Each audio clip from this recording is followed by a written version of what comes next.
Hello hello hello, ठीक है। Good morning. Class start करते हैं अभी। हाँ, बताइए आपकी क्वेरी क्या है। Right to redressal. Right to redressal मतलब अगर आपने कोई चीज प्रोडक्ट खरीदा है, ठीक है, प्रोडक्ट के बाद की जितनी सर्विसेज होगी, जैसे मान लीजिए आपका प्रोडक्ट खराब है, तो उसको कैसे एक्सचेंज करेंगे। हाँ, वो सारी चीजें रिड्रेसल में चली जाएगी, ठीक है। रिड्रेसल में मतलब चली जाएगी आप सर्विसेज आफ्टर परचेजिंग, एंड इसके अलावा जो भी आप जैसे कोर्ट का इशू कोर्ट का हेल्प ले रहे हैं, जैसे कंज्यूमर फोरम में जा रहे हैं, कुछ भी चल रहे हैं, तो ये सारी रिड्रेसल मैकेनिज्म होते हैं, ठीक है। जैसे कोर्ट में हम कुछ भी लेके जाते हैं। अभी कल हमने स्टार्ट किया है कंज्यूमर प्रोटेक्शन। अच्छा, अभी आप लोगों को ये समझ आ गया कंज्यूमर क्या होता है। अच्छा, इतना तो पढ़ा दिया एक चैप्टर, क्या समझ आया है कंज्यूमर क्या होता है। कंज्यूमर होता कौन है। हाँ, मतलब कंज्यूमर वो हुआ जिसने भी कुछ भी खरीदा, प्रोडक्ट या सर्विसेज, ठीक है, और उसके बदले पैसे पेमेंट करा है, वो हुआ कंज्यूमर, ठीक है। मान लीजिए अगर फ्री में कोई चीज लिया है तो वो कंज्यूमर नहीं हुआ।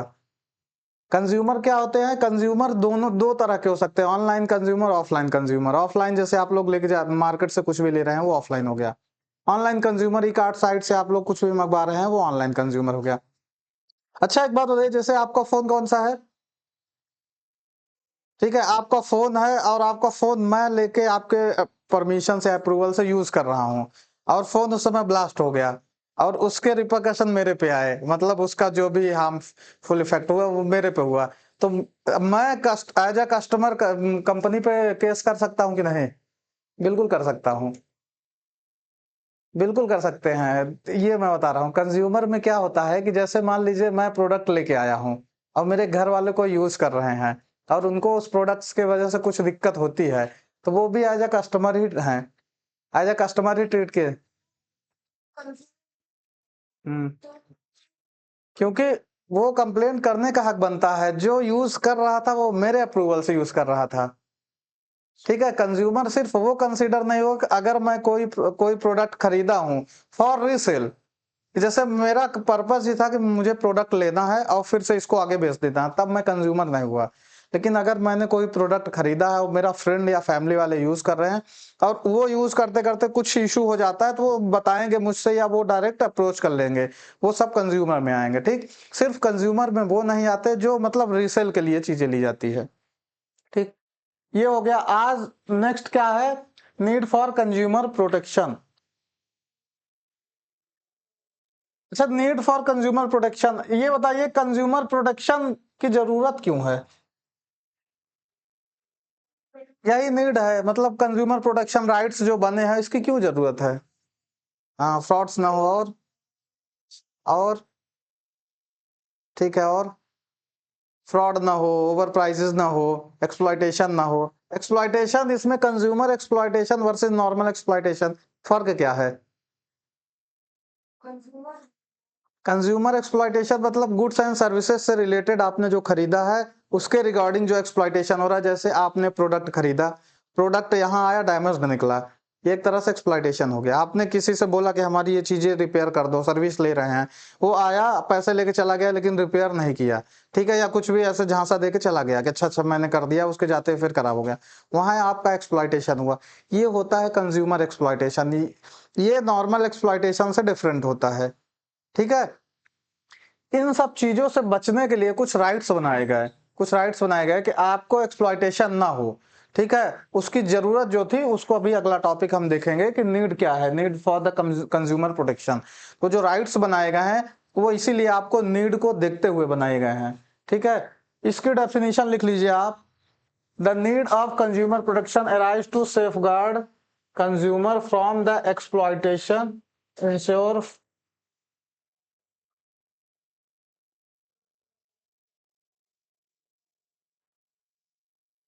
safeguard consumer from exploitation, ensure fair trade practice and create balanced marketplace। किस लिए क्या क्या चीज की जरूरत है, safeguard consumer from the exploitation, ensure fair trade practice, create balanced market. It address the challenges faced by the consumer and promote their well-being by information enforcing their rights and responsibilities। ठीक है, ये definition लिख लीजिए आप पहले तो।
देख लिया।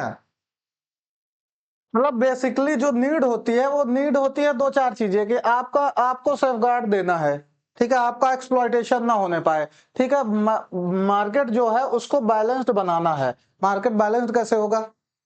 अगर कंज्यूमर राइट्स नहीं होंगे, ठीक है, लॉ नहीं होंगे, पॉलिसीज नहीं होंगी, तो क्या करेंगे? जो सेलर है या उनका तो मेन पर्पस क्या है? प्रॉफिट अर्न करना। तो क्या करेगा?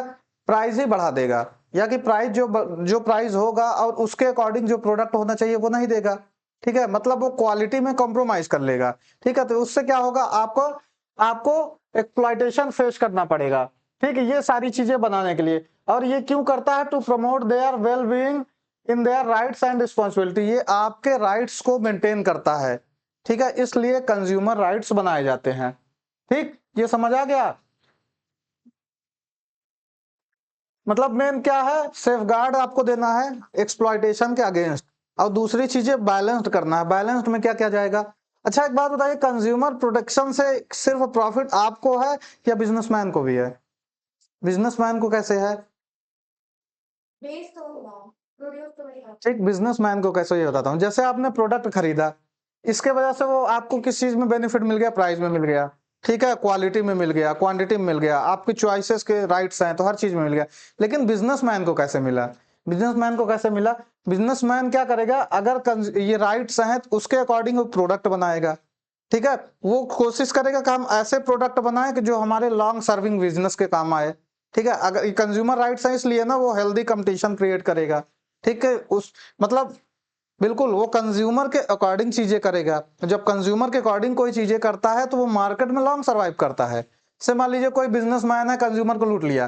कंज्यूमर को एक बार एक कस्टमर अगर लूट जाता है ना, वो तो कभी जाता नहीं, साथ में वो 10 लोगों को बोलता है इस दुकान पे मत जाना, ये घटिया आदमी है, ठीक है, इसके यहाँ सामान ले लोगे, सामान भी सही दे रहा है, फिर बाद में जब आप जाओगे सामान से रिलेटेड कुछ क्वेरी करने तब इसके व्यवहार अच्छे नहीं है। आपने देखा होगा कि आप जाते हैं मार्केट में किसी दुकान से, उसके रवैये से अगर अच्छे से आप वाकिफ हैं तो नेक्स्ट टाइम जब जाते हैं किसी के साथ तो तुरंत बोलते हैं यार इस दुकान पे नहीं चलना है, इसके बगल वाले में चलते हैं, कहीं और से ले लेते हैं।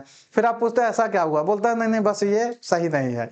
तो मतलब ये कंज्यूमर राइट्स के वजह से उनकी सारी चीजें क्या चलती है? बैलेंस चलती हैं, और बैलेंस चलती है इसके वजह से उनका बिजनेस ग्रो करता है लॉन्ग टाइम के लिए, और ये सब देखते हुए वो काम करते हैं, ठीक है। मेन मतलब क्या हो गया? एक safe guard from the exploitation, एक फेयर ट्रेड प्रैक्टिस, एक बैलेंस्ड मार्केट प्लेस, यही मेन चीजें होती है, ठीक है, कंज्यूमर राइट्स के। ये लिख लिए हैं? अभी हियर आर, ये लिख लीजिए, primary reasons why consumer protection is essential. इसमें पॉइंट पॉइंट लिख लीजिए, हम एक्सप्लेन करते चलते हैं।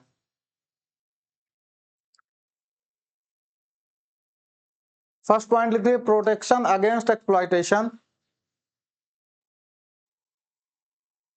Protection against exploitation. Protection against exploitation. Next point लिखिए, इंश्योरिंग सेफ्टी। पॉइंट पॉइंट लिखिए, बाकी मैं एक्सप्लेन कर दूंगा। Protection against exploitation, exploitation, ensuring safety, ensuring safety. Third point लिखिए, information and awareness. Information and awareness.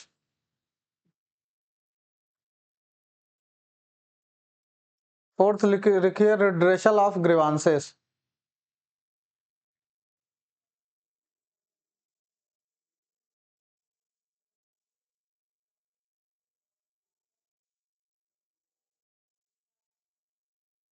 लिख लिया इतना 4 पॉइंट। फिफ्थ लिखिए, accountability of business.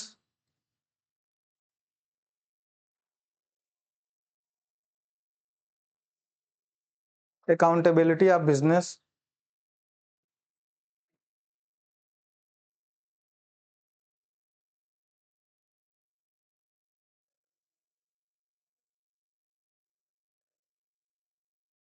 Accountability of business. Promotion of consumer confidence. Promotion of consumer confidence.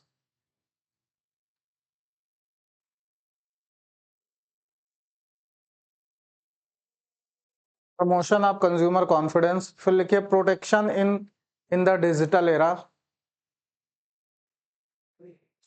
Protection in digital era. Next valuable consumer,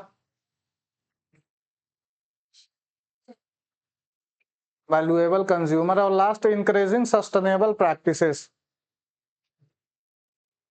encouraging sustainable practices. ठीक, अभी आ जाते हैं इसमें, एक एक पॉइंट करके लेके चलते हैं।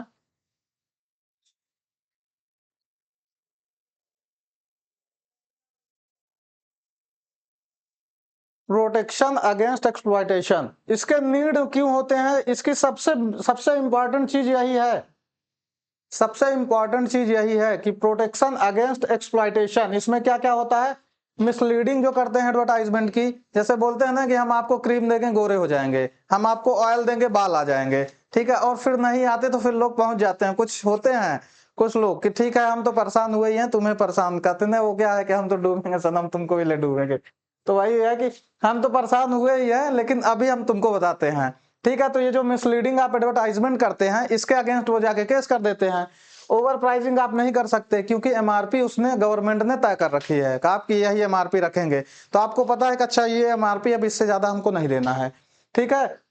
सेल ऑफ सब स्टैंडर्ड और डिफेक्टिव प्रोडक्ट्स, डिफेक्टिव प्रोडक्ट्स वो आपको नहीं बेच सकता, ठीक है, क्योंकि अगर वो डिफेक्टिव प्रोडक्ट्स बेके आपको सेल करेगा तो आप उसको रिटर्न करके अपने पैसे वापस ले लेंगे, आप कहीं और से लेंगे, क्यों, क्योंकि आपके पास ये राइट्स हैं, ठीक है। फिर क्या हो गया, हिडन चार्जेस और टर्म इन सर्विसेज, ठीक, हिडन चार्जेस और टर्म इन सर्विसेज, ठीक है। क्या होता है, आपने देखा होगा कि क्या करते हैं कि जैसे आप देखेंगे किसी पिज्जा वाले के पास जाएंगे कि 99 रुपए में 2 पिज्जा खाइए, ठीक है, फिर आप अंदर जाएंगे तो पता चलेगा 99 रुपए में जो 2 पिज्जा है वो प्लेन है, उसमें कुछ है ही नहीं।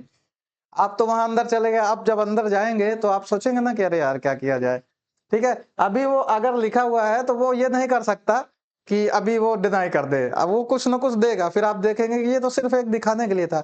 वैसे ही कुछ टर्म्स एंड कंडीशन कभी भी जाएंगे ना तो ऐसे एक स्टार लगा देते हैं, ठीक है, बड़े बड़े लिख देंगे ये डिस्काउंट वो डिस्काउंट, फिर terms and condition on only some selected products, और आप उसको देख के पहुंच जाते हैं, ठीक है। तो ये चीजें, तो इन सब चीजों को क्या करना है कि छिपाना नहीं, उजागर करना है, ये चीजें आप नहीं कर सकते, ये अगेंस्ट होता है, against the market, market balanced market, ठीक है। ये करना नहीं चाहिए, बट करते हैं सब, करते तो ये भी आपने ओवर प्राइसिंग में देखा होगा, ठीक है, एमआरपी से ज्यादा लोग सेल कर देते हैं, एमआरपी जो है उससे ज्यादा बोलते हैं कि मार्केट में आ ही नहीं रहा है, आपको लेना लीजिए, नहीं लेना नहीं लीजिए, तब आप क्या करते हैं, आपको लेना पड़ता है, ठीक है। अभी ये आपकी एक स्टोरी बताता हूँ, इसमें क्या होता है, जैसे ड्रेसल मैकेनिज्म, मैं अभी कुछ टाइम पहले एक बॉल लेके गया यहाँ से, ठीक, बॉल लेके गया तो वो जो कैशियर था ये सिटी कार्ड, तो कैशियर बोलता है कि ये चेंज नहीं होगा बाद में, मैं कहा कि अगर ये खराब निकल गया तो बोलता है चेंज नहीं होगा, तो मैं कहा ठीक है, मैं लेके गया। अब उसमें ये बड़ी वाली बॉल थी, अब उसमें हवा डालने लगे, वो खराब थी, नहीं है, फिर लेके आया तो ये बोलता है मैं बोला था चेंज नहीं होगा, हम कहा अच्छा ठीक है चेंज नहीं होगा, आपका मैनेजर कौन है, मैनेजर को बुलाइए, ठीक है। फिर मैनेजर आता है, मैनेजर से मैं बात किया तो जब 5 मिनट में बहस किया तो कहता है यार इनका दे दो, इनका दे दो, ये बिना लिए जाएंगे नहीं, ये क्यों, क्योंकि हमें पता है ना कि मैं ले सकता हूं, आपने उसमें वारंटी क्यों नहीं दी, ठीक, तो ये चीजें होती है, अगर नहीं पता होता तो क्या करता, रिटर्न कर देता, तो ये सारी चीजें होती है, ठीक। मतलब आपका प्रोटेक्शन करता है अगेंस्ट द एक्सप्लॉयटेशन, आपको बिजनेसमैन अगर एक्सप्लॉइट कर रहा है इन टर्म्स ऑफ सर्विसेज या इन टर्म्स ऑफ प्रोडक्ट, तो आप इसके अगेंस्ट एक्शन ले सकते हैं, ठीक है। फिर नेक्स्ट पॉइंट क्या है, इंश्योर सेफ्टी, इंश्योर सेफ्टी में क्या क्या जाएगा, अच्छा कोई प्रोडक्ट ले रहे हैं तो सेफ्टी पर्पस उसमें क्या क्या देखते हैं आप लोग, पहली चीज एक्सपायर ना हो, दूसरी चीज एडल्टरेटेड ना हो, कोई चीज मिक्सअप ना हो, तीसरी चीज हैजार्डस ना हो आपके हेल्थ को, ठीक है, और क्वालिटी चेक करते हैं, क्वालिटी कैसे चेक करते हैं, जैसे फूड ग्रेन में सबसे पहले आप यही देखते हैं, खाने वाली चीजें देखते हैं, सबसे पहले देखते हैं एक्सपायर्ड तो नहीं है, ठीक है, कोई चीज देखते हैं तो ये पता चलता है मिक्स तो नहीं है, ठीक है, मिक्स नहीं है, फिर उसमें आप देखते हैं वो कैसे चीजें पता चलेगी, अभी उसमें ऐसे बना रहता है ना एक ग्रीन और ब्राउन, उसका क्या मतलब होता है, नहीं ग्रीन और ब्राउन का मतलब क्या होता है, उसमें सिंबल बना रहता है, वेजिटेरियन और नॉन वेजिटेरियन, पता चला नॉन वेजिटेरियन वाला वेजिटेरियन ले गया और वेजिटेरियन वाला नॉन वेजिटेरियन।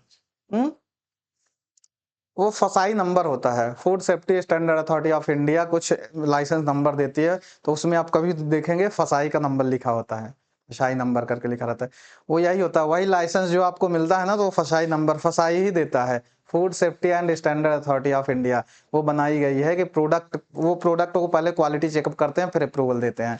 कोई भी आप प्रोडक्ट उठा के देखेंगे तो उसमें लिखा रहता है वही। तो ये सारी चीजें आप देखते हैं, ठीक है। प्लस आप देखते हैं, अगर मान लीजिए बोलता है कि ये बहुत अच्छी चीज है, ठीक, आप उसमें क्वालिटी चेकअप करते हैं ना, ठीक है, देखते हैं कि जो लेबलिंग में जो चीजें इन्होंने दिखाया है लेबलिंग में, वो चीजें अंदर के प्रोडक्ट से मैच करता है कि नहीं। ये किस में जाएगा, इंश्योर सेफ्टी। ये आपके राइट्स हैं, आपके सेफ्टी को मेंटेन करने के लिए। पता चला कि मेडिसिन आप लेने गए और एक्सपायर्ड दे दिया और आपने खा लिया, ठीक है, वो जिम्मेवारी आपकी नहीं है। जितनी जिम्मेवारी आपकी है उतनी ही सेलर की है कि आपको वो एक्सपायर्ड मटेरियल ना दे। अगर कोई एक्सपायर्ड बेच रहा है तो आप उस पर केस कर देंगे तो वो फंस जाएगा कि तुमने क्यों नहीं चेक किया।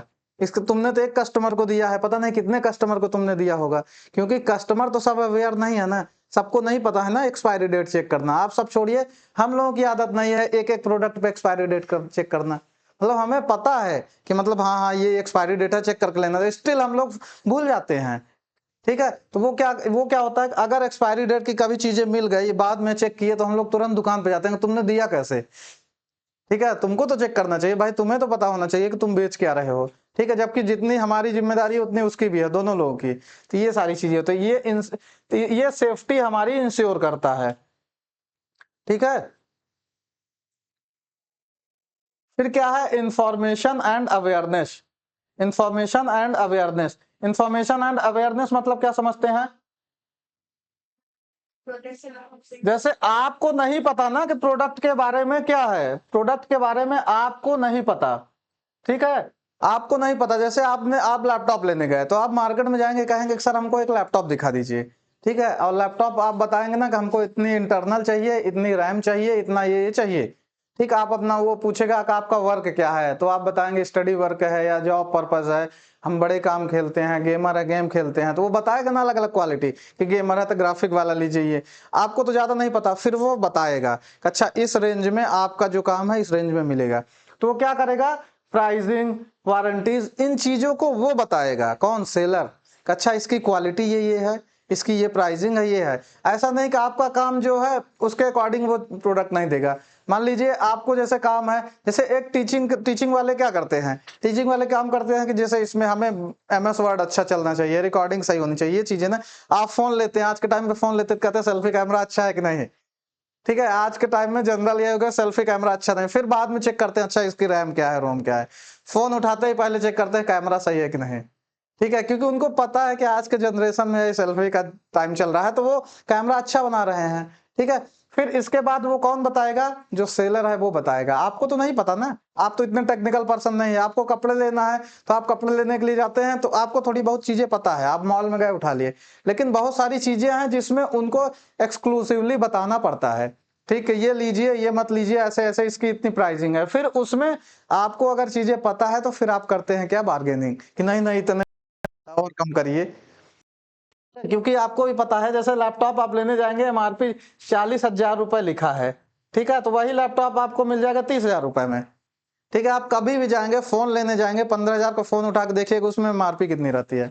आप फ्लिपकार्ट से कोई चीज मंगाएंगे, कभी देखिएगा कितने में आया है और उसमें MRP क्या लिखी हुई है, ठीक है। अब आपको समझ में आएगा कि MRP से ये क्यों सस्ता है, क्योंकि वो मैक्सिमम रिटेल प्राइस है कि इससे महंगी नहीं बेच सकते, इसका मतलब इससे सस्ती बेच सकते हैं, मतलब वो मैक्सिमम रिटेल प्राइस रख दिया गया कि इससे महंगा कभी नहीं बिकेगा ये प्रोडक्ट, इसलिए MRP लिखा था। लेकिन क्या होता है, कभी कभी आपने देखा वो सीधे MRP पे, आपको पता है प्रोडक्ट अभी लेने जाएंगे तो MRP पे कोई, यहीं आप देखेंगे कि मेडिकल डिपार्टमेंट मेडिसिन लेने जाएंगे तो कोई कहता है मैं 5% दे रहा हूँ, कोई कहता है मैं 10% डिस्काउंट दे रहा हूं। सेम ऐसे ही प्रोडक्ट में होता है, आप नमकीन भी लेने जाएंगे ना तो अलग अलग दुकान वाले उसमें अलग अलग डिस्काउंट लगा देते हैं। क्यों, क्योंकि उनको ये पता है MRP में भी प्रॉफिट एडेड है, ठीक है। अगर MRP 100 रुपए है तो उसकी कॉस्ट हो सकता है 70 रुपए हो, और कोई बेच रहा है 90 में, कोई बेच रहा है 80 में, कोई 100 में ही बेच रहा है, ठीक है। तो ये सारी चीजें होती है। फिर क्या है, ये रिड्रेसल ग्रीवांस। अगर मान लीजिए आप प्रोडक्ट लिए, अब प्रोडक्ट डैमेज्ड निकला, या आपके अकॉर्डिंग नहीं निकला, तो आप क्या करेंगे? आप कहाँ अप्रोच करेंगे? आप कंज्यूमर फोरम कोर्ट में जाएंगे ना, तो ये जो मैकेनिज्म पूरा होगा वो वही सारी चीजें इसके अंदर आ जाएगा। In the event dispute and exploitation consumer need access fair and efficient grievance redressal mechanism. मतलब ये सारी चीजें, जैसे कोर्ट में केस लड़ते जब जब जाते हैं, आपके किसी से लड़ाई हुई तो आप कहाँ जाते हैं? कोर्ट ही तो जाते हैं ना। थाने में गए, थाने में एफआईआर की, एक दिन बाद वो कोर्ट ही भेजता है। थाने का काम होता है सिर्फ 24 घंटे, ठीक है, वो वहीं सॉल्व करा देते नहीं कोर्ट में। वैसे सेम कंज्यूमर और सेलर के बीच में अगर कोई डिस्प्यूट होगा, कहाँ जाएगा वो जाएगा कंज्यूमर फोरम पे। फोरम पे आप जाएंगे, कंप्लेन करें, कंज्यूमर कोर्ट होगा, तो वही सारी चीजें जो केसेस लड़े जाएंगे, जो भी सारी चीजें होगा, वही है रिड्रेसल ऑफ ग्रीवांस। समझ आ गया? ठीक।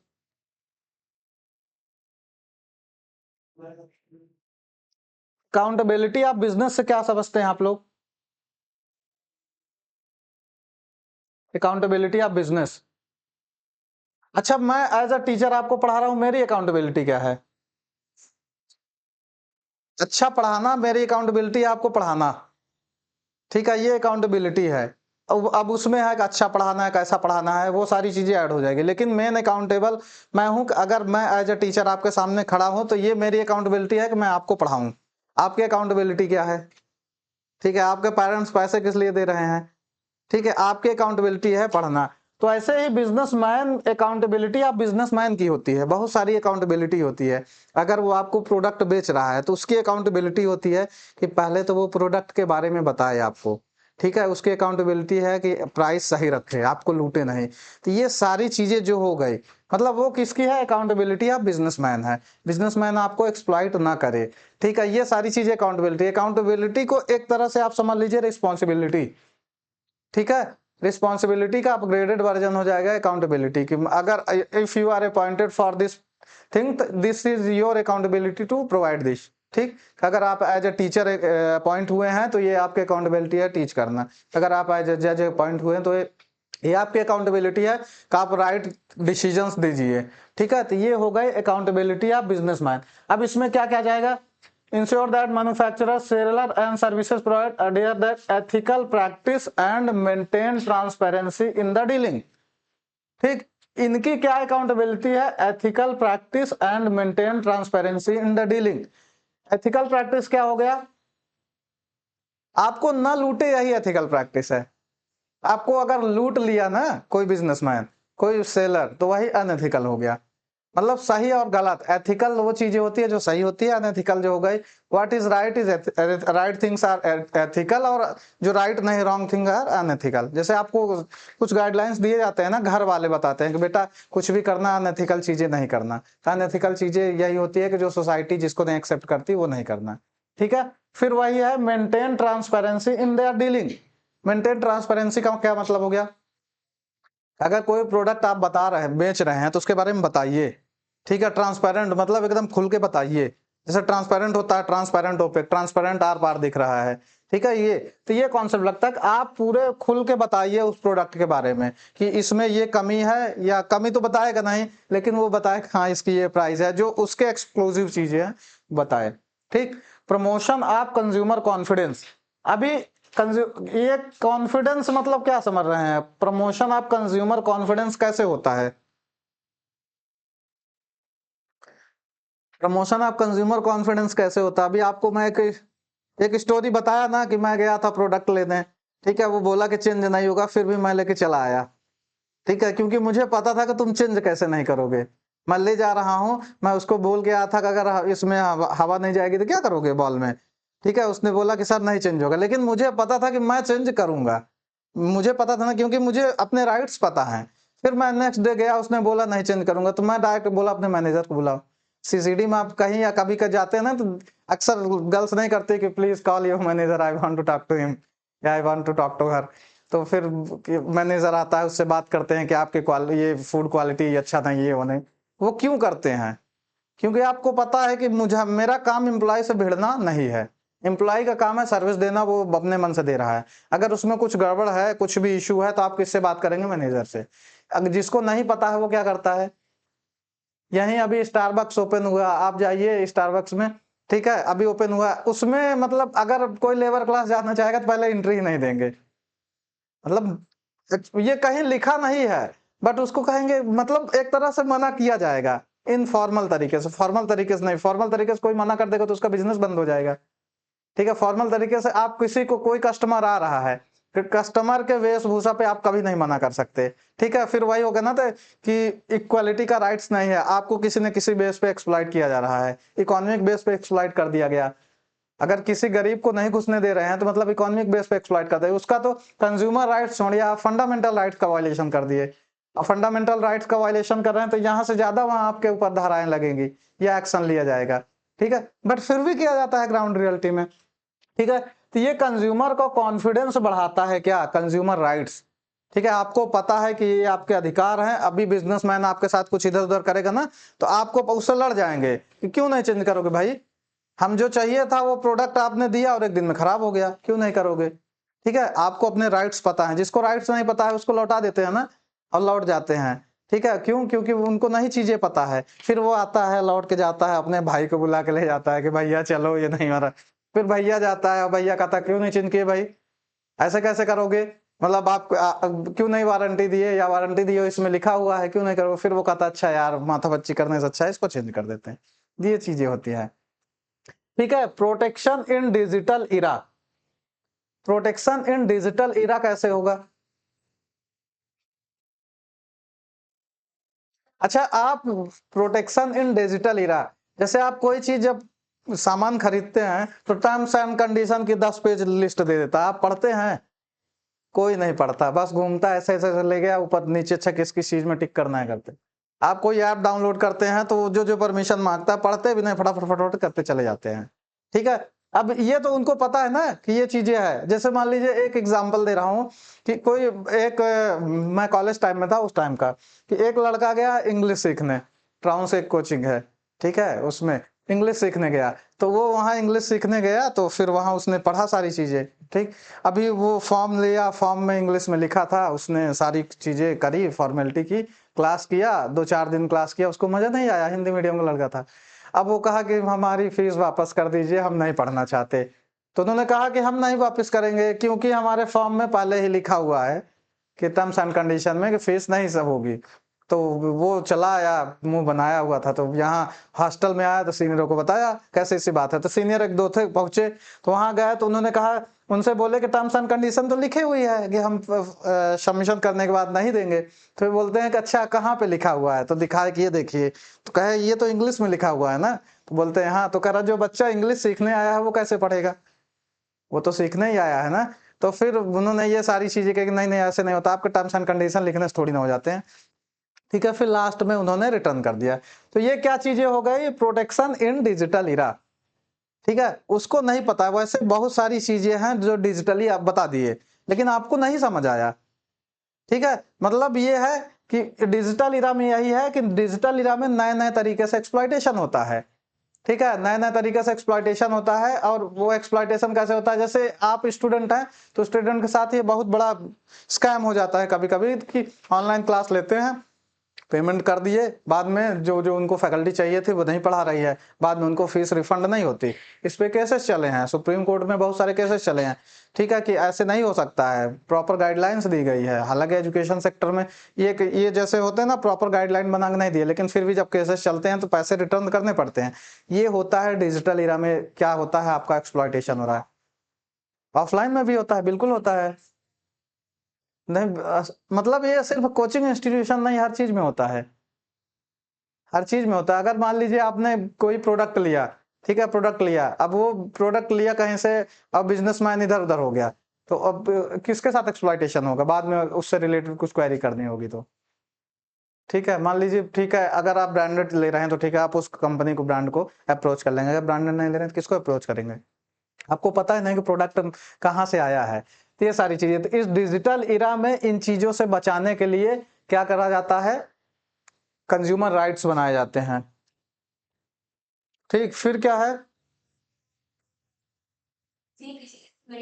किसी किसी में नहीं होती, होती सब में है, फॉलो कोई नहीं करता। ठीक है, होती सब में है, ऐसे नहीं, ये तो आपका कंज्यूमर राइट है। कंज्यूमर राइट है कि अगर आप प्रोडक्ट लिए हैं और क्वालिटी डिसमैच कर रही है तो आपको रिटर्न लेना पड़ेगा। एक बात बताइए, आपने मंगाया फोन, ठीक है, और फोन के वजह फोन नहीं मिला, फोन की जगह पे कुछ और मिल गया, ठीक, फिर क्या करेंगे आप? ठीक, बट ये फ्रॉड होता है ना, लेकिन फिर लोग करते हैं ना, उसके अगेंस्ट पहले जाके एफआईआर करते हैं, फिर एक कोर्ट में केस कराते हैं, वकील कहता अच्छा रुको हम दिला रहे हैं, वो जाके धीरे से केस करता है, फिर उस कंपनी को सम्मन जाता है, फिर वो कंपनी रिफंड करती है, मतलब मैक्सिमम केसेस में रिफंड आ जाते हैं अगर आप लीगल तरीके से जाएंगे तो, ठीक है। लेकिन वो जो लीगल तरीके जाने से वो जो प्रॉब्लम्स फेस करनी होती है ना, इस चीजों से बचना चाहते हैं, ठीक है। जैसे आपका किसी व्यापारी से भिड़ंत हो गई किसी प्रोडक्ट को लेके, तो आप तुरंत एफआईआर करने नहीं भाग जाएंगे, क्योंकि आपको जानते हैं कि एफआईआर करेंगे जितना वो परेशान होगा उतना मैं भी हूँगा, ठीक। हाँ बिल्कुल, तो यही चीजें होता है कि ये कोई कोर्ट में जाना ही नहीं चाहता। मतलब एक किसान को, अगर एक किसान है, एक किसान को कोर्ट तक आप पहुंचा दिए तो किसान के साथ इनजस्टिस हो गया, क्योंकि किसान को कोर्ट तक पहुंचने के लिए बहुत बड़ा स्ट्रगल करना पड़ता है, ठीक है। तो ऐसे है जो इकोनॉमिकली वीकर सेक्शन है, जो वल्नरेबल कंज्यूमर हैं, उनको कोर्ट तक पहुंचा देना ही उनके साथ एक्सप्लॉयटेशन हो गया, ठीक है। अभी इसमें क्या है, वल्नरेबल कंज्यूमर, वल्नरेबल कंज्यूमर क्या है?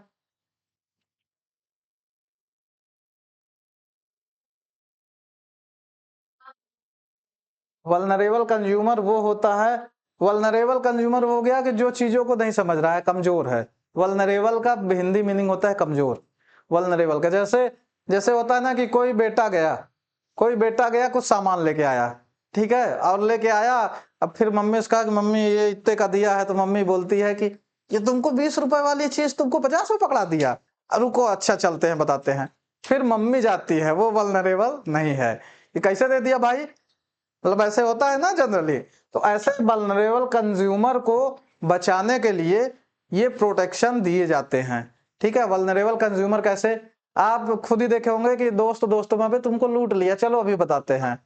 दोस्तों में क्या, भाई मैं लेके आया था इतने में मुझे मिला, तुम्हें इतने में कैसे दे दिया, सेम दुकान वाला। फिर आप तुरंत पहुंचते हैं उसको कि हमको तो इतने में दिए थे, इसको इतने में काहे दे दिए, ठीक है। फिर कहता अरे भैया मैं नहीं था, मेरा भाई था, ये दे दिया वो दे दिया। अक्सर देखोगे लड़के और लड़कियों में होती है कि तुमको तो लूट लिए, तुमको बार्गेन करना नहीं आता है, ठीक है। तो ये वल्नरेबल जो कंज्यूमर होते हैं उनको क्या देता है, प्रोटेक्शन देता है, ये जरूरत है। लास्ट क्या है, इंकरेजिंग सस्टेनेबल प्रैक्टिसेस। अच्छा, सस्टेनेबल प्रैक्टिसेस क्या होती है? जैसे एथिकल प्रैक्टिसेस होती है ना कि गलत नहीं करना है, ठीक है, सही करना है, वैसे ही सस्टेनेबल प्रैक्टिसेस होती है। जैसे सस्टेनेबल डेवलपमेंट होता है, सस्टेनेबल डेवलपमेंट का मतलब होता है कि आप डेवलप करिए, लेकिन इन्वायरमेंट जो है या फ्यूचर की जो रिसोर्सेस हैं उनको ज्यादा इम्पैक्ट मत करिए, ताकि फ्यूचर। वैसे ही सस्टेनेबल प्रैक्टिसेस में है कि आप मार्केट में आप अपना प्रोडक्ट भी बेच लीजिए, प्रॉफिट भी अर्न कर लीजिए, कस्टमर को सेटिस्फेक्शन भी मिल जाए, और एज वेल एज आपका फ्यूचर बिजनेस ग्रो करे, ठीक है। इन सारी चीजों को देखते हुए जो की जाती है वही हो गई सस्टेनेबल प्रैक्टिसेस, ठीक। अब बताइए ये सारे पॉइंट्स नीड में कौन सा पॉइंट है जो नहीं समझ आया है, बताइए। सर किस प्रोडक्ट की बात दिया होता है तो कभी कभी वो हाँ हाँ वो आता ही नहीं है। सुनो सुनो, हाँ हाँ, वो जैसे वो एक पॉइंट था ना कि डिजिटल वाला, क्या था पॉइंट, डिजिटल एरा। अभी आप लोगों को पता होगा कि बहुत सारे प्रोडक्ट का अगर आपको क्वालिटी चेक करना है या उसका डिस्क्रिप्शन लेना है तो पहले आप स्कैन करिए, ठीक है। आपको पेमेंट करना, आप मैकडिम जाएंगे, स्कैनर रखा रहता है, स्कैन करिए ऑर्डर करिए, ठीक है। ऐसी बहुत सारी चीजें हैं कि आप पहले स्कैन करिए। अब बताइए अगर किसी के पास डिजिटल फोन नहीं है वो क्या करेगा, कोई कीपैड फोन लेके चला गया वो क्या करेगा, ठीक है। तो इन सारी चीजों को उसको अगर नहीं पता तो ये अवेयरनेस कराना है ना लोगों को, अवेयरनेस कराना ना, तो फिर वही होता है ना कि जब बारकोड है, अब स्कैनर आपके पास, तो फिर आपको कैसे पता चलेगा, तो कौन बताएगा, सेलर बताएगा। कोड फेक होते हैं, भी फेक होते हैं। आजकल तो हर चीज बारकोड क्रिएट करना बड़ी बात नहीं, हर चीज का बारकोड है, ठीक है। आपका डिटेल लिए, डिटेल को फीड करके बारकोड में कर दिए कि स्कैन करेंगे आपकी पूरी डिटेल आ जाएगी। मतलब बारकोड एक तरह से समझ लीजिए एक लैंग्वेज हो गई, ठीक है, एक लैंग्वेज है, उसको स्कैन करिए सब कुछ आ गया। बारकोड में दिख नहीं रहा है ना, उसको स्कैन करेंगे तभी दिखेगा अच्छा ये डिटेल है, ठीक है। आधार कार्ड में आज के टाइम पे क्या, आधार कार्ड नंबर नहीं, अगर बारकोड भी किसी का मिल गया तो उसकी डिटेल पता चल सकती है ना लीगल प्रोसेस से, इलीगल नहीं। किसी को आप किसी का आधार आप नहीं एक्सेस कर सकते, लेकिन लीगल तरीके से एक्सेस कर सकते हैं। कैसे कि जैसे आपका अंगूठा मिल गया, ओटीपी मिल गया, आप बारकोड जब किसी का स्कैन करेंगे तो वो जब उसको एक्सेस करने की कोशिश करेंगे तो पहले कहेगा ओटीपी, ठीक है। अब ओटीपी भी ले लिए तो हो गया खत्म, ठीक है। यही चीज होता है आजकल, तो पूरा ट्रांजेक्शन ही बारकोड से हो रही है, ठीक। ये सारी चीजें, तो ये सब चीजें समझ आ गई। अब नेक्स्ट बना लीजिए की एस्पेक्ट्स ऑफ कंज्यूमर अवेयरनेस, की एस्पेक्ट्स ऑफ किसमें, अभी ये सब डेफिनेशन ही है पॉइंट वाइज, की एस्पेक्ट्स ऑफ कंज्यूमर अवेयरनेस। 2000 लिख रहे थे, प्राइस लिखते रहते हैं, साथ ही 8 हो गए वो कॉन्सेप्ट है ना डिस्काउंट का। अच्छा एक डिस्काउंट, आप लोग कॉमर्स के हैं तो कॉमर्स में एक बात बताइए, एक होता है डिस्काउंट, एक होता है डिस्काउंट ऑन डिस्काउंट, इन दोनों में फर्क क्या है? डिस्काउंट ऑन डिस्काउंट ये मैं अभी पढ़ा हूँ, ये अकाउंटेंसी में किसी न किसी ईयर में आपको मिलेगा कि एक होता है डिस्काउंट और एक होता है डिस्काउंट ऑन डिस्काउंट। एक जैसे हो गया 20% का डिस्काउंट, 20% का डिस्काउंट ऑन डिस्काउंट, ठीक। मैं बता रहा हूँ, जैसे मान लीजिए 20 रुपए का डिस्काउंट हो गया 20% का, 100 रुपए का डिस्काउंट हो गया 20, ठीक है, तो 80 हो गया ना। अब वो क्या करेगा, अब उसके बाद वो 80 पे डिस्काउंट देगा, हाँ। तो 80 का 20% 20 नहीं होगा ना, समझ गए? आपको देखने में लगेगा 40% का डिस्काउंट, ठीक है। एक ये तरीका हो गया। एक डिस्काउंट ऑन डिस्काउंट ऐसे चलता है कि अच्छा हम डिस्काउंट दिए कितने का, 20 रुपए का डिस्काउंट दिए है। अब 20 रुपए का डिस्काउंट 20% कितना हुआ, 4 रुपए, ठीक है। तो आपको 24 रुपए का डिस्काउंट मिलेगा सिर्फ, ठीक है। तो टर्म्स एंड कंडीशन में क्या लिखा है ये चीज पढ़ना चाहिए, ठीक है। ये टर्म्स एंड कंडीशन, इसीलिए टर्म्स एंड कंडीशन के नीचे एक स्टार लगा देते हैं, छोटा छोटा लिख देते हैं कि आपको समझना है। बिल्कुल लॉजिक बनाते हैं, बिल्कुल लॉजिक बनाते हैं। हम भी कई बार ऐसे है कि ले लिए कुछ, वहां पढ़ के हो गए कैश काउंटर पे तो पता चला नहीं नहीं ये नहीं है, उसके वहां और भी कुछ लिखा था, आपने पढ़ा नहीं है। हाँ ठीक, जब आप कैश काउंटर पे जाएंगे फिर लगता है अच्छा ठीक है यार पेमेंट करो, ठीक है। क्योंकि जब आप प्रोडक्ट सेलेक्ट कर लिए अपने मन का तो फिर नहीं लगता ना। ऐसे मैं भी फंसा हूं कई बार, ठीक है। ये लिख लिया कि aspects of the consumer awareness, point लिख लीजिए पहले। फर्स्ट लिखिए understanding the consumer rights, second लिखिए knowledge of product and services, identifying unfair practices,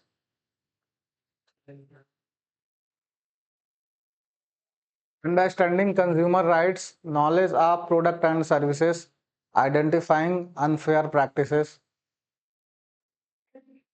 ये इसलिए है ना कि अगर आप अवेयर हैं, ये एस्पेक्ट्स हैं, क्या है कि एस्पेक्ट्स ऑफ कंज्यूमर अवेयरनेस, ठीक है ना। ये कंज्यूमर अवेयरनेस के एस्पेक्ट्स, अगर आप अवेयर हैं तो आप क्या क्या कर पाएंगे, ठीक है। ये चीजें हैं कि अगर आप अवेयर नहीं है तो नहीं कर पाएंगे, अवेयर हैं तो क्या क्या कर लेंगे, ठीक।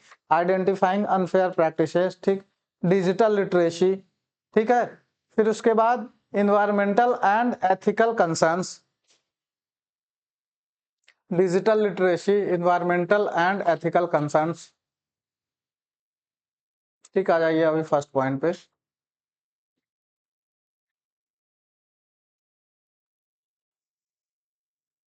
एक बात बताइए, अंडरस्टैंडिंग कंज्यूमर राइट्स अवेयरनेस से ये कैसे रिलेट कर रहा है? ये कंज्यूमर जो अंडरस्टैंडिंग द कंज्यूमर राइट्स, ये अवेयरनेस से कैसे कोरिलेट कर रहा है? ऑब्वियस सी बात है कि जो अवेयर होगा उसे ही तो पता होगा ना कंज्यूमर राइट्स, ठीक है। जो अवेयर नहीं होगा उसे नहीं पता होगा, ठीक है। उसे तो जैसे जिसको नहीं पता है कि अच्छा ये हमने प्रोडक्ट लिया है, अभी इसमें ये पॉलिसी होती है, हमने कोई प्रोडक्ट लिया या सर्विस लिया तो इसके पीछे ये पॉलिसी चलती है, अगर उसे नहीं पता है फिर तो उसे कोई भी लूट के चला जाएगा, ठीक है। लूट के नहीं जाएगा मतलब एक्सप्लॉइट तो कर ही लेगा छोटे मोटे लेवल पे, ठीक है। वो एक्सप्लॉइट कैसे करेगा, आपको प्राइस हाइक कर देगा, प्रोडक्ट में जो क्वालिटी है वो थोड़ी सी एडल्टरेटेड कर देगा, मिक्स कर देगा, ठीक है। या उसके बाद की जो सर्विसेज है वो आपको नहीं प्रोवाइड करेगा। इन सब चीजों से क्या ये होते हैं कि एस्पेक्ट्स कि जो कंज्यूमर होता है वो क्या अंडरस्टैंड करता है, कंज्यूमर राइट्स, ठीक है। अब वो राइट्स क्या क्या होते हैं, right to safety, right to information, right to choice, right to redressal and education. ठीक, ये सारी चीजें कब पता होती है, जब हमारे पास अवेयरनेस होते हैं। ठीक है। फिर नेक्स्ट टॉपिक, नेक्स्ट क्या है, knowledge of product and services. Knowledge of product and services, अगर कोई प्रोडक्ट आप लेते हैं उस पर कुछ लेबलिंग लिखा हुआ है, ठीक है, तो आपको कैसे पता चलेगा, जब आपको पता रहेगा ना कि अच्छा ये लेबल किस लिए लिखा लगाया गया है, ये अच्छा ये डिटेल है। ठीक है, आपको भी पता होगा कि आप पढ़े लिखे हैं फिर भी आपको अभी दे देंगे मेडिसिन तो उसके बारे में आपको नहीं पता, क्योंकि टेक्निकल चीजें आपको नहीं पता है। ठीक, तो अगर आपको नहीं पता तो आप किससे पूछेंगे, आपका सर दर्द हो रहा है तो कोई भी मेडिसिन नहीं खा लेंगे ना, किससे कंसल्ट करेंगे ना, डॉक्टर से, या आप डायरेक्ट मेडिकल शॉप पे जाएंगे, बोलेंगे यार कि सर दर्द हल्का हो रहा है, कुछ कोई मेडिसिन दे दीजिए तो वो दे देगा। ठीक है, नॉलेज ऑफ प्रोडक्ट कहाँ से पता चलेगा, या कि उस पर लगे हुए लेबल को आप पढ़ के करेंगे, या कि वैसे, तो ये कैसे पता चलेगा, जब आपको अवेयर ही नहीं है तो कैसे पता चलेगा। ठीक है, यही आपकी अवेयरनेस यही खत्म हो जाती है आपके, नहीं, इवन मैं भी कभी कभी कि हम ब्रेड उठाए और एक्सपायरी डेट भूल गए चेक करना। ठीक है, दूध उठाए और भूल गए कि अरे ये मतलब कहीं से आप रेगुलर सामान ले रहे हैं तो आपको पता है कि ये देते हैं कि इनके यहाँ एक्सपायर्ड मटेरियल नहीं है, ब्रेड दूध नहीं मिलेगा, तो आप नहीं चेक करते। ठीक है, लेकिन फिर भी बाई मिस्टेक कभी कभी उन्हीं के यहाँ से आ जाता है। ठीक है, तो आपकी अवेयरनेस वहां धरी की धरी रह जाती है। ठीक, को मतलब ये चीजें होती है कि knowledge of the product and services check करना चाहिए। फिर आइडेंटिफाइंग अनफेयर ट्रेड प्रैक्टिसेस, अगर कोई अनफेयर, अगर किसी को नॉलेज नहीं है, अवेयर नहीं है, तो उसके साथ तो अनफेयर ट्रेड प्रैक्टिसेस हो जाएगी ना। ठीक है, वो कैसे, अगर एमआरपी किसी चीज की लिखी है 20 रुपए, तो आप अगर अवेयर हैं तो आपसे 20 रुपए से ज्यादा कोई दुकान वाला ले सकता है, नहीं ले सकता। लेकिन अगर किसी को नहीं पता है कि अच्छा एमआरपी है, इस प्रोडक्ट में एमआरपी है, तो क्या करेंगे कि बेच देंगे, अच्छा ये 25 रुपए की, वो चेक भी नहीं करेगा अच्छा इसमें एमआरपी क्या है, ठीक है, चला जाएगा। ठीक वैसे ही आपने देखा होगा वेजिटेरियंस लोग, जो प्योर वेजिटेरियंस होते हैं, वो पहले तुरंत चेक करते हैं कि भाई उसमें ग्रीन बना हुआ है कि ब्राउन बना हुआ है। ठीक है, जैसे वन ऑफ माय फ्रेंड की, अगर उसने देखा, उसका मतलब ऐसा सिचुएशन है कि अगर नॉन वेजिटेरियन रेस्टोरेंट है तो वहां वो वेज भी नहीं खा सकता। ठीक, बहुत लोग ऐसे हैं। और हम लोग टाइप के लड़के हैं कि आप सामने वाला कुछ खा रहा है हमको मतलब नहीं है, तुम अपना खाओ यार, हम अपना खा लेंगे।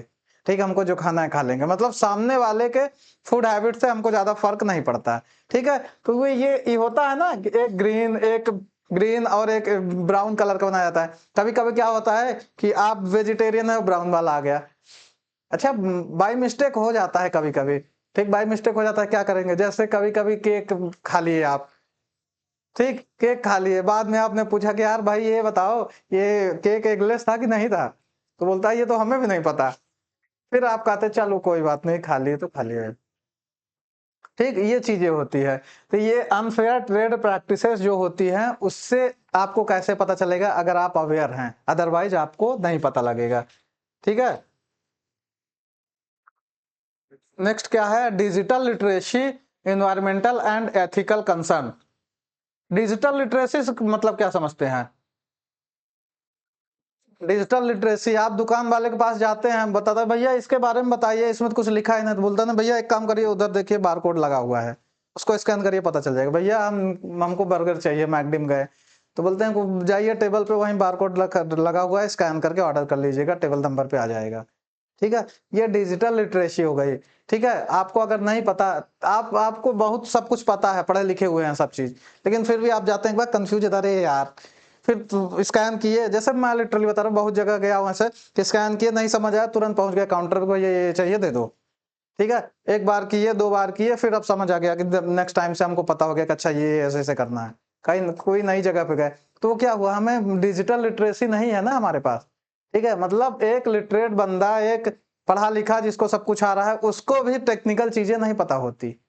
ठीक है, टेक्निकल चीजें नहीं पता होती, जैसे आप अगर आप ये एंड्रॉयड के प्रॉपर यूजर हैं, आपको अचानक से iOS पकड़ा दे एप्पल, तो आप पहले कंफ्यूज हो जाएंगे, अच्छा अच्छा थोड़ा सीखने में टाइम लगेगा। ठीक है, लैपटॉप आप नया ले रहे हैं, कोई नया लैपटॉप लिया, लैपटॉप लेने में थोड़े से चीजें चेंज होने से, मतलब खाली अपडेट जो उसका होने से, वर्जन अपडेट होने से चीजें सीखना पड़ता है। ठीक है, ऐसी चीजें, बाकी मम्मी दादी लोगों को आप फोन दे दीजिए, शुरू में कुछ नहीं आता, 1 महीने बाद उनसे पूछिए, आपको नहीं पता होगा कि कौन सा यूट्यूब चैनल पे क्या आता है, उनको पता चल जाता है। ठीक, तो ये कैसे होता है, ये डिजिटल लिटरेसी होता है। ठीक है। इन्वायरमेंटल एंड एथिकल कंसर्न, ये क्या मतलब है?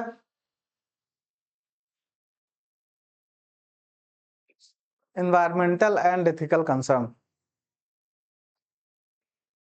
एक किसान जब फर्टिलाइजर खरीदता है, ठीक है, और फर्टिलाइजर वो किस लिए खरीदता है? प्रोडक्टिविटी बढ़ाने के लिए। लेकिन अगर वो ओवर फर्टिलाइजर डाल दे खेत में तो क्या होगा? वो किसको क्या खराब होगा? इन्वायरमेंट खराब होगा। ठीक है, वो अवेयरनेस अगर नहीं होगी, ये तो मैं एक खाली एक एग्जांपल दिया हूं, ठीक है। अगर यही एग्जांपल बहुत सारी चीजों में, आप अगर प्रोडक्ट खरीद रहे हैं और प्रोडक्ट खरीद कर रैपर फेंक दे रहे हैं कहीं भी, तो उससे क्या नुकसान होगा? तो इन सब चीजों को कौन नहीं करेगा? जो अवेयर है कस्टमर, ठीक है। या कि कहते हैं ना कि यार सिंगल यूज प्लास्टिक बंद करिए, सिंगल यूज प्लास्टिक का रूल आता है, कुछ दिन चालू लगता है और फिर पता चलता है कि अच्छा फिर तो पन्नी बिकने लगी या पॉलीथीन बिक रही है मार्केट में। ठीक, जरूरी है तो उसका कुछ सब्स्टिट्यूट लेके आइए ना, ऐसी ऐसी पॉलीथीन लेके आइए जो बायोडिग्रेडेबल हो। जैसे बायोडिग्रेडेबल है, जैसे एक पॉलीथीन आती है उसकी क्वालिटी इनसे इनसे अच्छी नहीं होगी, उसमें ओवर भर देंगे तो फट जाएगा, ठीक है, ऐसी वो पॉलीथीन ही होती है। ठीक है, आप जहां जहां कोई बड़े शहर में जाएंगे ना, आप इलाहाबाद में मैं नहीं देखा, लेकिन आप मेट्रो सिटी में जाएंगे तो वहां वो पॉलीथीन मिलती है आपको, कहीं भी आप जाएंगे, मतलब यहाँ भी जाएंगे लखनऊ वगैरह में दिख जाएगी। ठीक है, वो हल्का पिंक टाइप की होगी, पेपर की नहीं होती, वो पॉलीथीन ही होती है।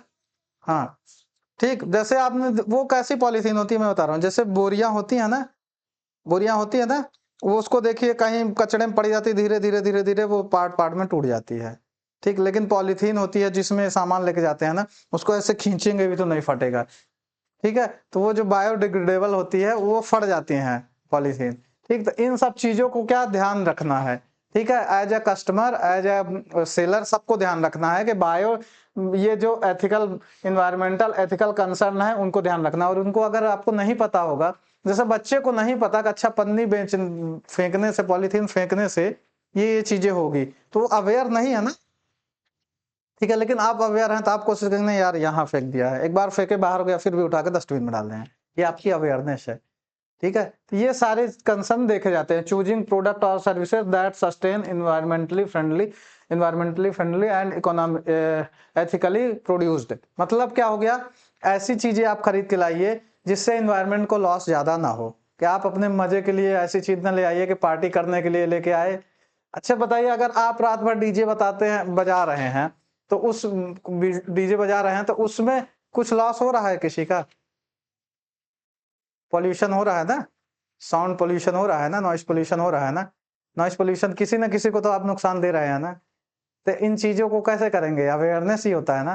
तो इनमें रूल भी बनाए जाते हैं कि अच्छा 12 बजे के बाद डीजे नहीं बजाना है, लेकिन फिर भी डीजे बजते हैं 4 बजे तक। ठीक है, मतलब सब जगह अब दिया, सब जगह 10 बजे वाला कॉन्सेप्ट आ गया, लेकिन ये है कि सब जगह कहते हैं अच्छा ठीक है 12 बजे तक लागू करो, कॉन्सेप्ट 10 बजे का, रूल 10 बजे का ही है, 10 बजे के बाद। लेकिन इंडिया में ये है कि 10 बजे तो शादियां ही उठती हैं। ठीक है, तो यहाँ 12 बजे तक सारी स्टेट गवर्नमेंट कहती है अच्छा यार 12 बजे तक बजाने दो। ठीक है, ये सारी चीजें होती है। तो ये ऐसे ही ऐसे प्रोडक्ट लाइए जो इकोनॉमिकली फ्रेंडली हो। ठीक है, इन्वायरमेंट को इम्पैक्ट ना करें, ऐसी चीजें करिए, मतलब as a customer, as a seller, दोनों लेवल पे ध्यान रखना है। ठीक, ये समझ आ गया? अवेयरनेस का क्या काम है कि एस्पेक्ट्स ऑफ कंज्यूमर अवेयरनेस। ठीक है, आपकी क्लासेस ओवर हो गई है, कल हम करेंगे इंपॉर्टेंस ऑफ कंज्यूमर अवेयरनेस। अच्छा, कल देख के आइएगा, इसमें तो मुझे नहीं लगता कुछ समझाना है, देख लीजिए एक बार। Prevent exploitation, enable informed decision making, promote accountability, empower legal action, encourage economic efficiency, same same चीजें है, कुछ ऐसा चेंज नहीं है। ठीक है, जो मैं अवेयरनेस में पढ़ाया हूँ वही इंपॉर्टेंस में बता दिया गया है। ठीक है, तो इसको आप अपने से पढ़ लीजिएगा। ठीक है, इसके आगे हम यहाँ से स्टार्ट करेंगे, इसके आगे क्या क्या है? Way to promote consumer awareness. अच्छा, ये वे है, ये बताएंगे, ये आपको समझाएंगे गवर्नमेंट कंपेनिंग क्या होती है, एजुकेशन प्रोग्राम क्या होता है। ठीक है, फिर उसके बाद ये आ जाएंगे आपका main topic consumer protection act 1986, इसके क्या क्या चीजें हैं, क्या क्या इसमें दिया गया है, वो सारी चीजें हम आपको बताएंगे। ठीक है, चलिए यहाँ से आपकी क्लासेस एंड करते हैं। इसके आज की क्लासेस एंड करते हैं, क्लासेस नहीं, आज की क्लासेस।